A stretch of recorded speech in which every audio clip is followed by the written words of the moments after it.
this is Devotee, and I am preaching the spiritual knowledge of Sri Datta Swami. Some devotees have asked about identifying the human incarnation. First of all, the human form of the Lord has no obligation to see that everybody recognizes him. I have already created a lecture video on this, so I will not repeat it here. I have given the signs of the human incarnation as present in the scriptures. All the scriptures in the world came from one God only. I have also asked you to use your logic in this identification. After all this analysis, if you identify me as the human incarnation, then only do you have to worship me. I never said that I am the human incarnation, and that you should worship me. I have accepted the worship of those devotees only who have firm faith in me, even after my several negative tests. That does not apply to your case. You worship him, whomever you find as the human incarnation. My information to you is that the human incarnation exists in every generation, to avoid partiality. You have asked for the details of the tests conducted by my devotees on me before they came to the conclusion that I am the human incarnation of God. Such details should be given directly to you by my devotees and not by me. I can only give the details of my tests conducted on them. I am requesting all my devotees to send the details of their logical analysis and tests conducted on me before arriving at this conclusion. In fact, I was asking all my devotees frequently in the past that they should write some articles, booklets, or even books on this topic. This topic is very important since it guides others in recognizing the human incarnation at present and also in the future generations. Thus, I appreciate you for raising this point again, which is important in the practical spirituality of any devotee. Even if my devotees conclude that I am not the human incarnation by logical analysis, it is good because it helps in eliminating the false human incarnations. In fact, all my devotees know very well that I never told them that I am the human incarnation.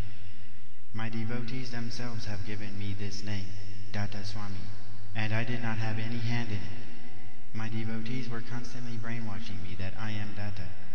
I have been captured by them and have become a victim of such brainwashing. I have started feeling that I am Datta. Even then I kept saying that all this knowledge is being given only by Datta and not by myself. I also kept saying constantly that the miracles that were expressed through me are done by Datta and not by myself. Seeing the firm faith of my devotees, I was calling myself as Datta to make them happy. All my devotees know very well how much they are pained whenever I say that I am not Datta. Instead of hurting my devotees, I allow this concept in order to please them. I also thought about this concept in another way. God is omnipresent, therefore God is in me too. When God expressed himself in an iron pillar to satisfy the faith of Prahlada, why could he not express in me to satisfy the faith of these good devotees? Am I not more valuable than the inert iron pillar? After God expressed himself in the iron pillar did not become great. Similarly, I am not great even if God expresses himself in me. The flesh is not great if God is in a particular form of flesh, called as God in flesh. The mother who created that flesh is also not great, as said by Jesus. Jesus said that his disciples who follow God are greater than the milk of his mother. I will be very grateful to you, sir, if you can remove the illusion of my devotees so that I can get the salvation from their continuous brainwashing, which makes me say that I am Datta. After receiving the details from my devotees, who are also your best friends, please convince them so that I can remain in the ground state as a devotee in my remaining part of life. Excitation of anyone to a higher state leads to instability, as in the case of an excited atom. Jesus said that one should lower himself as far as possible. The most important point is that even if I exit from the field of human incarnations, along with my small number of devotees, your problem is not at all solved, because according to your interpretation of the Bible, there are only two human incarnations. One is Jesus, and another is the reincarnation of Jesus at the end. But Lord Krishna existed before Jesus, and Buddha and Muhammad existed after Jesus. The followers of these three are in millions. How can you deny these three most powerful human incarnations? and how can you oppose millions of their devotees? Therefore your problem remains the same. My presence or exit in the field is really negligible. If you accept more number of human incarnations, let there be more number of human incarnations in the past, in the present, and in the future. You have to throw away all the other human incarnations except Jesus. Is this really possible for you? Certainly the devotees of other religions in millions and other human incarnations in thousands will stand against you.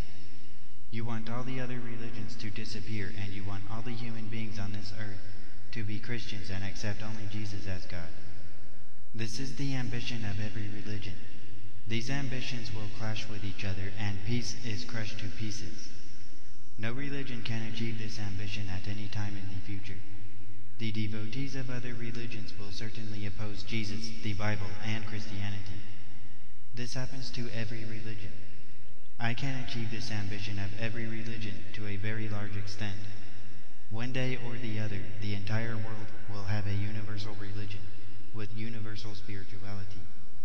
One day or other, the intelligence of every human being will awaken and will find the truth.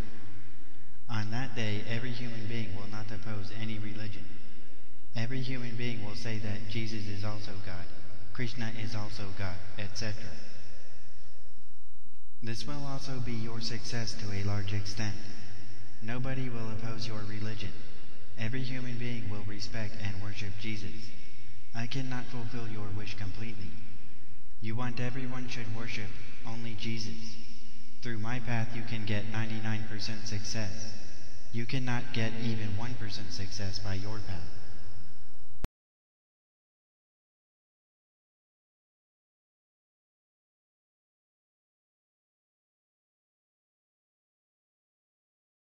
అడుగో అల్లడుగో శ్రీ గురుదత్తుడు మూడు ముఖముల ఆరు కరముల వెలుగుచున్నాడు వేద విదితుడు ధర్మదేవతయధేను రూపమున కుక్కలై వేదాలు కూడి నడువగా అడుగో అల్లడుగో శ్రీ గురుదత్తుడు పరమ పావనుడు విచ్చేయుచున్నాడు అడుగో అల్లడుగో శ్రీ గురుదత్తుడు.